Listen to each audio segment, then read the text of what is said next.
Brasil, o país do futuro. Todo mundo já ouviu essa frase, né? Ela acompanha a gente há décadas, parece quase um destino prometido. Mas afinal, o que ela quer dizer? E mais importante, por que esse tal futuro parece que está sempre logo ali na esquina, mas a gente nunca consegue chegar lá? Bom, é nisso que a gente vai fundo hoje. Pois é, essa frase não é de hoje, não. Ela veio de uma observação, uma visão, do escritor austríaco Stefan Zweig. Isso foi lá em 1941, mais de 80 anos atrás. Imagina, ele olhou para o Brasil e viu um potencial gigantesco. Sabe, uma terra cheia de recursos, de cultura, de possibilidades, que parecia simplesmente destinada a ser grande. E essa ideia, claro, pegou. E pegou forte. E aí que entra a grande questão. O nosso mistério de hoje. Se o potencial era tão óbvio, tão claro, o que foi que deu errado no meio do caminho? O que aconteceu? Porque o Brasil, mesmo depois de tanto tempo, ainda está lutando com desafios que travam essa promessa. Para a gente entender isso de verdade, a gente precisa olhar para trás. Bem para trás. Pois é, as respostas, ou pelo menos grande parte delas, não estão no agora. Para a gente decifrar os desafios de hoje, a gente tem que cavar fundo, olhar para as fundações do Brasil. É que as sementes de muitos dos problemas que a gente vive hoje foram plantadas, séculos atrás. E a raiz de tudo talvez comece aqui, no jeito que o Brasil foi colonizado. Foi um modelo bem diferente de outros lugares. O Brasil nasceu como uma colônia de exploração. O foco era um só: extrair o máximo de recursos e mandar para a metrópole. Ponto. Isso, claro, criou desde o comecinho uma sociedade super hierárquica, desigual.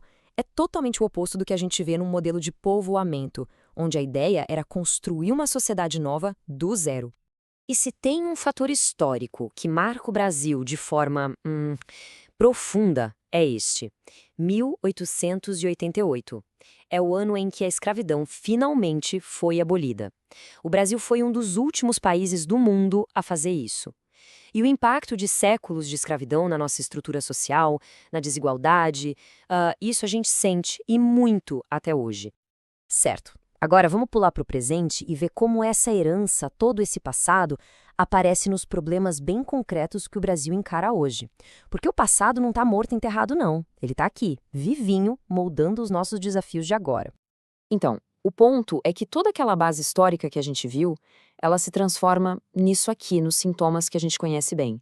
Corrupção que parece estar em todo lugar, uma insegurança pública altíssima, instabilidade política que nunca acaba, uma infraestrutura que simplesmente não dá conta do recado e, no fim das contas, uma produtividade econômica bem baixa.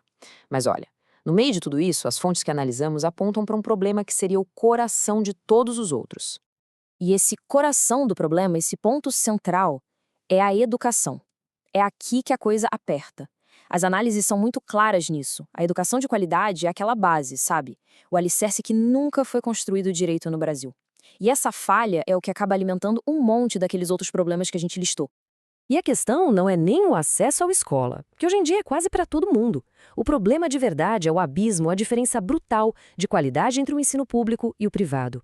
Essa desigualdade na educação que continua gerando a roda da exclusão social e, no fim, acaba limitando o potencial de gerações e mais gerações de brasileiros. Ok, já vimos a história, os problemas de hoje, mas tem como a gente medir o peso disso tudo? Tipo, em dinheiro? Qual é o impacto real na economia? No bolso de quem produz, de quem trabalha no país? A resposta é sim, tem. E essa resposta, esse peso todo na economia, tem um nome.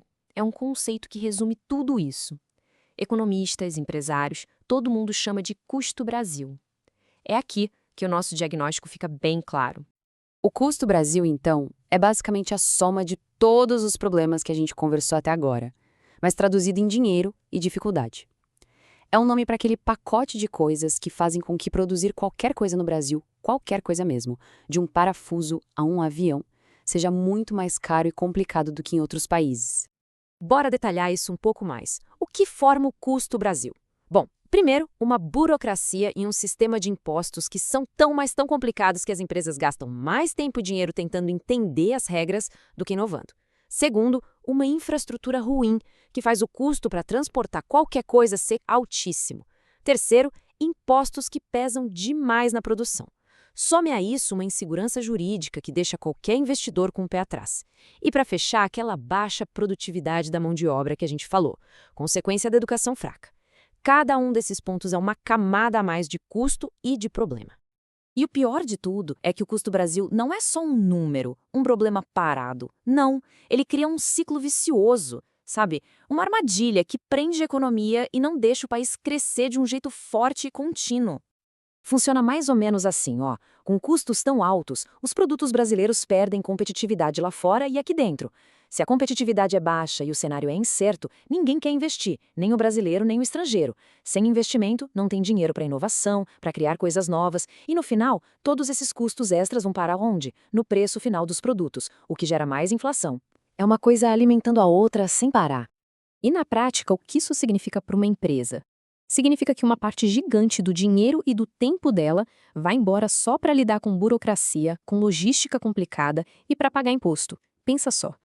Agora, imagina o que sobra para investir no que realmente faz o país crescer. Inovação, pesquisa, desenvolvimento. Sobra uma migalha. O dinheiro todo está sendo usado para pular o obstáculo e não para construir o futuro.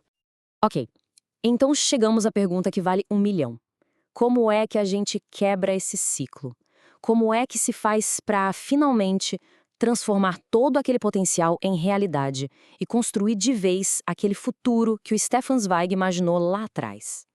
Olha, a resposta, segundo todas as análises, não é simples. Não tem atalho, não tem solução mágica. O ponto principal é que a solução tem que ser tão profunda quanto os problemas são. Isso exige um compromisso sério, de longo prazo, de toda a sociedade, para fazer reformas estruturais, daquelas que vão lá na raiz do problema, sabe? Naquelas que a gente viu no comecinho. E que reformas seriam essas? Bom, são alguns pilares. Primeiro, uma reforma de verdade na qualidade da educação básica. Segundo, um investimento pesado para modernizar a nossa infraestrutura. Terceiro, uma reforma nos impostos e na administração pública para simplificar tudo. E, talvez o mais importante, fortalecer as instituições para garantir segurança jurídica para todo mundo.